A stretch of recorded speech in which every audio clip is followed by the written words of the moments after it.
نماز وسعت الرزق، ویسے تو ہر نماز انسان کے رزق کو بڑھاتی ہے، لیکن اس کے باوجود میں تلاش کرتا ہوں کوئی ایسی نماز مجھے مل جائے کہ جو واقعاً روزگار کے لیے تیر بہدف ہو۔ تو روایت کے اعتبار سے امام جعفر صادق علیہ السلام کی بارگاہ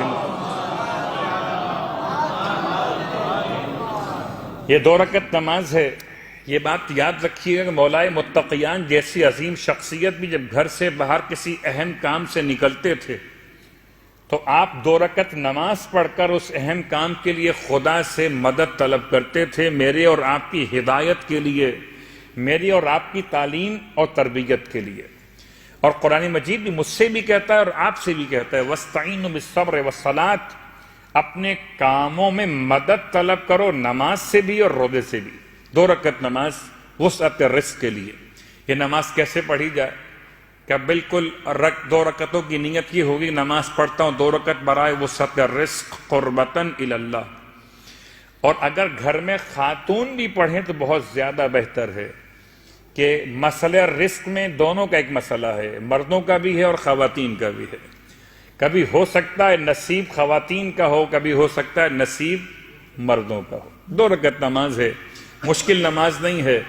اگر میں آپ سے ویسے ہی کہوں آپ پہ دل رکھنے کے لیے کہ مجھے اپنا سی وی بھیج دیجیے گا، تو آپ ڈھونڈ ڈھانڈ کر جہاں کہیں نیٹ مل رہا ہو آپ جاتے ہیں اور مجھے اپنا سی وی میل کرتے ہیں، چاہے میں اس پر عمل کروں آپ کے لیے نہ کروں۔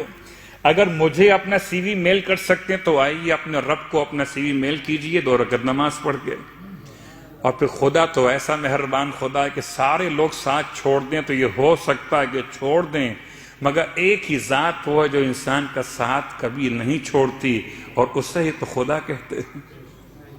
2 رکعت نماز نیت واضح ہو گئی قربتاً الی اللہ۔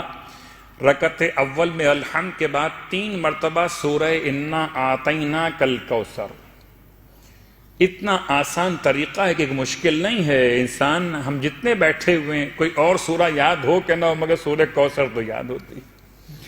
رکعت دوم میں ذرا سا مشکل ہے، وہ 2 سورے ہیں، سورہ قل اعوذ برب الناس اور سورہ قل اعوذ برب الفلق۔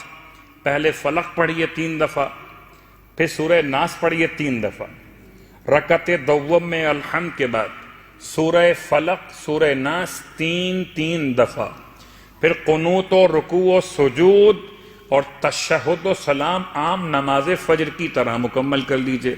اور نماز پڑھنے کے بعد پھر خدا سے اپنے رزق میں برکت کی دعا مانگیے۔ اور جب کبھی دعا مانگیے تو یاد رکھیے اللہ کے رسول کی ماں کا واسطہ دے کر دعا مانگیے، اس لیے کہ جب کسی کی ماں کا واسطہ دیا جائے، کائنات میں کچھ بھی نہ ہوتا اگر ختمیہ مرتبت کی ذات نہ ہوتی، اور ختمیہ مرتبت کو آپ کی ماں کا واسطہ دینا ایک ایسا واسطہ ہے جو انسان اگر مجھے اور آپ کو دے، میری اور آپ کی ماں کا واسطہ، تو شاید ہم سوچنے پر مجبور ہو جائیں کہ اس کے لیے ہم کیا کر سکتے ہیں۔ یہ ہماری ماں کی قسم ہمیں دے رہا۔ صلوات پڑھیں محمد و آل محمد۔